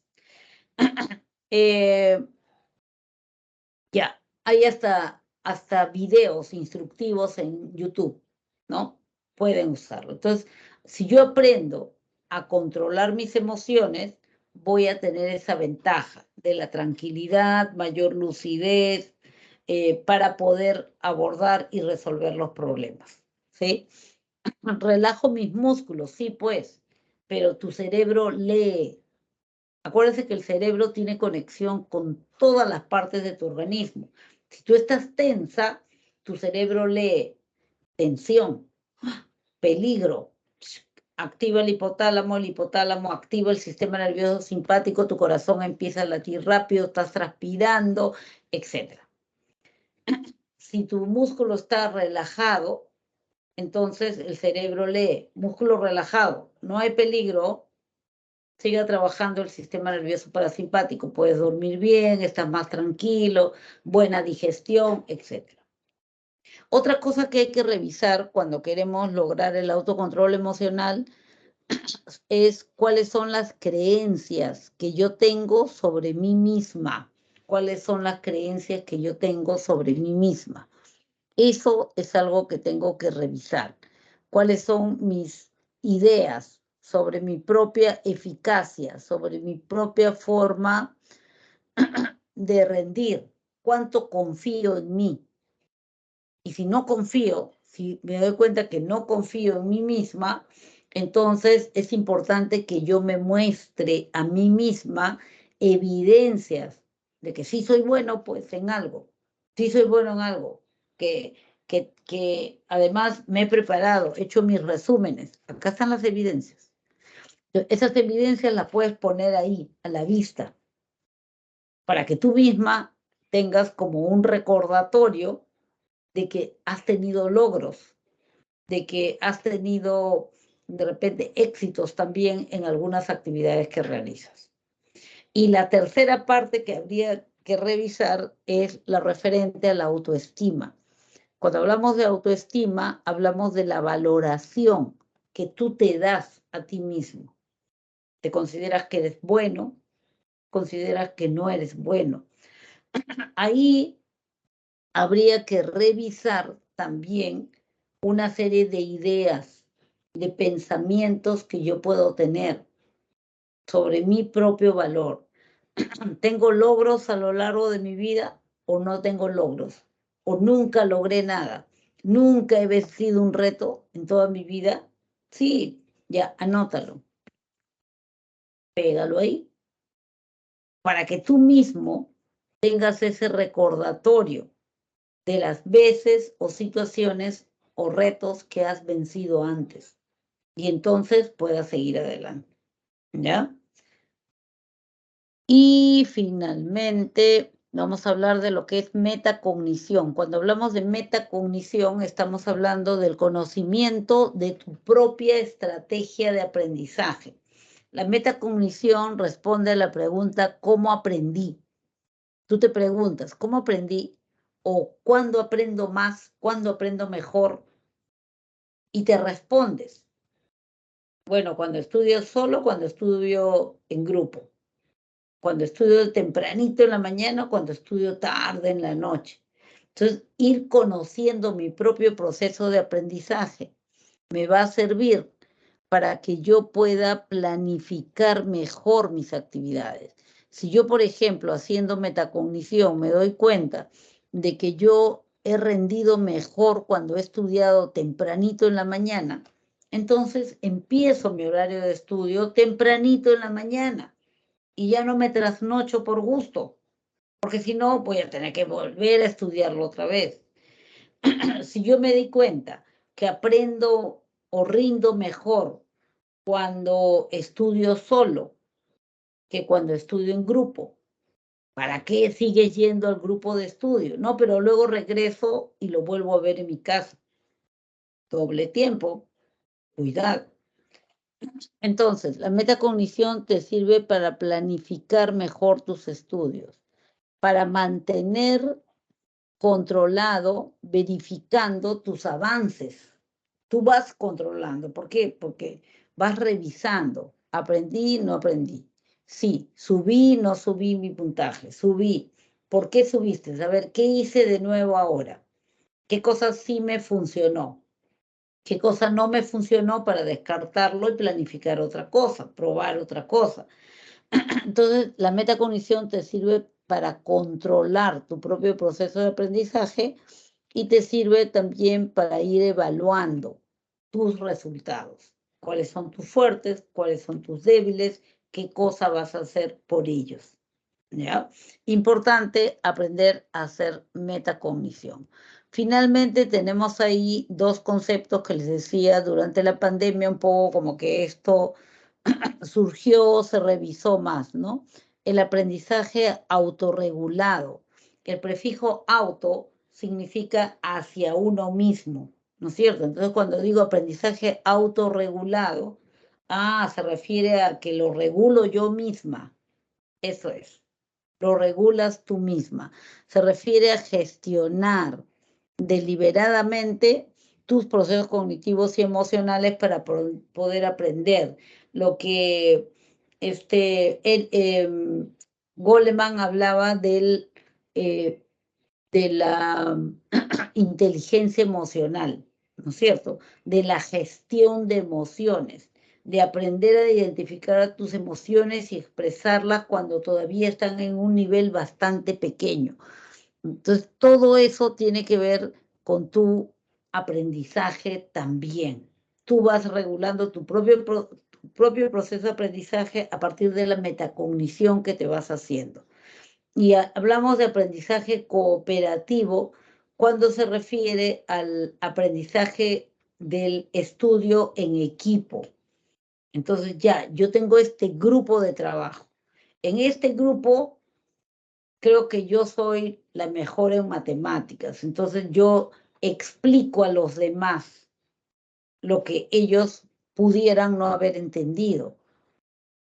Él es bueno redactando y él nos explica a nosotros. O sea, todos comparten sus fortalezas y todos se van a ver favorecidos.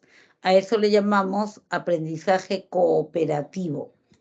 Ya todos se ayudan a ser mejores.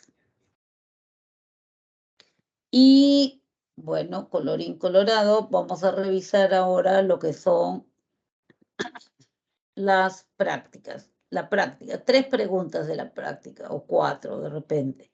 Dice, la madre de Violeta siempre usaba una colonia olor a limón. El día de la separación de los progenitores, su padre la arrancó de los brazos de su madre. Estaba chiquitita entonces, provocándole desesperación, tristeza y llanto. Con el tiempo, ese arrancó lo hubiera puesto entre comillas, ¿no? Con el tiempo, cada vez que Violeta sentía el aroma a limón en una colonia, se desesperaba, se entristecía y lloraba. Respecto al condicionamiento clásico, la conducta de Violeta ante el olor de la colonia es un ejemplo de la conducta de Violeta ante el olor a la colonia. Estamos hablando de lo que le están pidiendo es a qué elemento del condicionamiento clásico corresponde el olor de la colonia. Tal vez estímulo neutro, estímulo incondicionado, es respuesta incondicionada, respuesta condicionada, estímulo condicionado. Dice Almendra C, respuesta incondicionada respecto al condicionamiento clásico. La conducta de Violeta al olor a la colonia es una respuesta incondicionada, es una respuesta natural.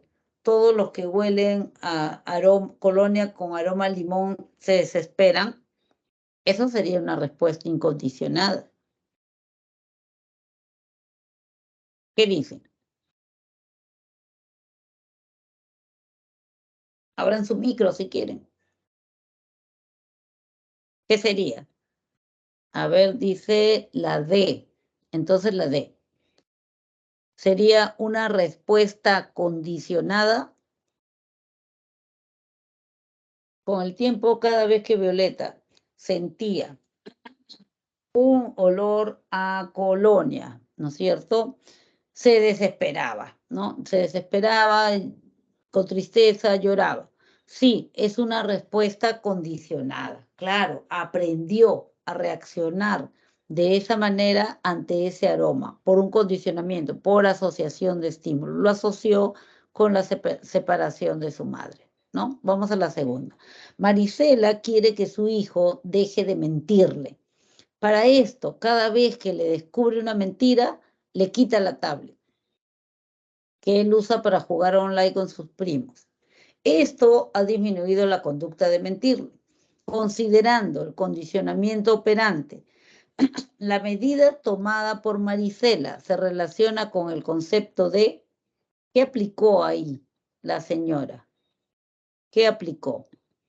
Dice, cada vez que le miente, le descubre una mentira, le quito la tabla. Lo primerito que yo tengo que averiguar es la conducta, en este caso la mentira. Yo quiero que aumenta o disminuye. Quiero que aumente o que disminuya. Dice la 2D, de frente me dijo así. Yo quiero que disminuya, ¿no es cierto? Que deje de mentir. Entonces es castigo, correcto. La segunda pregunta que yo me tengo que hacer es, ¿la conducta de mentir va a disminuir porque recibe algo punitivo o porque le quito algo que le gusta? Entonces, dice, le quito la tablet. Entonces, ¿será un castigo positivo o negativo? Un castigo negativo, dice su compañera. Bien, es un castigo negativo, ¿no es cierto? Disminuye la conducta de mentir porque le quito la tablet. Castigo negativo. Vamos a la tercera. De acuerdo con la teoría de Jerome Brunner. Jerome Brunner es aprendizaje por descubrimiento. Los estudiantes deben construir inductivamente sus conocimientos, basándose en esa teoría. Pablo, para enseñarle a su hermano Luis el concepto de liso, ¿qué debería ser? De modo que Luis represente el concepto. Luis, a ver, Pablo, para enseñarle a su hermano Luis el concepto de liso, ¿qué debería ser? De modo que Luis represente el concepto. Entregarle objetos como un espejo, un peine, un retazo de seda para que sienta la textura, describirle las características de lo liso y señalarle objetos similares que hay en su cuarto, mostrarle fotografías de paisajes ribereños de la Amazonía peruana, especialmente de día, asignarle la tarea de recortar figuras en diferentes diseños de papel de regalo reciclados, entregarles varias piedras irregulares para que las junte con una soguilla de 2,5 metros. ¿Qué debería hacer para que el hermano incorpore el concepto de liso desde la teoría del aprendizaje por descubrimiento? A ver, Dafne dice la letra D. Asignarle la tarea de recortar figuras en diferentes diseños de papel de regalo reciclados o no. Esa era la respuesta anterior, ¿no? A la pregunta anterior. A esta dice la 3, Almendra dice la 3, es A. Dafne también dijo la A. Entregarle objetos como un espejo, un peine, un retazo de seda para que sienta la textura. Sí, cierto. Entonces, a partir del aprendizaje por descubrimiento, primero tiene que experimentar para luego sacar una conclusión. Y vamos a la última. Alondra estudia en la modalidad virtual, a pesar de que muchos le dicen que de esa forma no se aprende. Sin embargo, ella considera que sí logra aprender si además se apoya con sus compañeros en reuniones por internet. Además, su rendimiento académico ha mejorado considerablemente gracias a ese intercambio constante de información. Se deduce que el progreso académico es producto del aprendizaje ¿de qué tipo? Significativo, cooperativo, por descubrimiento, social, por condicionamiento operante. ¿Qué dice? La 4, ¿qué dice?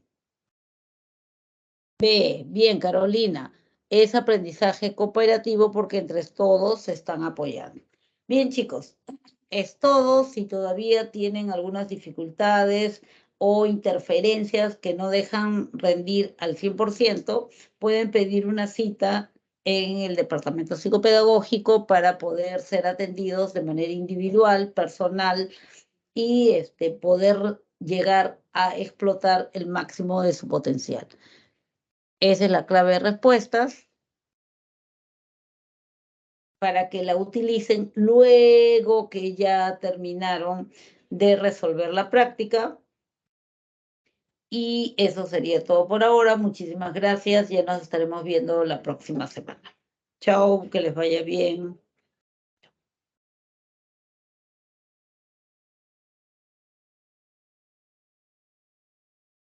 Chao, Miss, gracias. Hasta luego, que les vaya bien. Felicitaciones por estar ahí. Nos vemos. Chao, buen descanso, almuercen y descansen.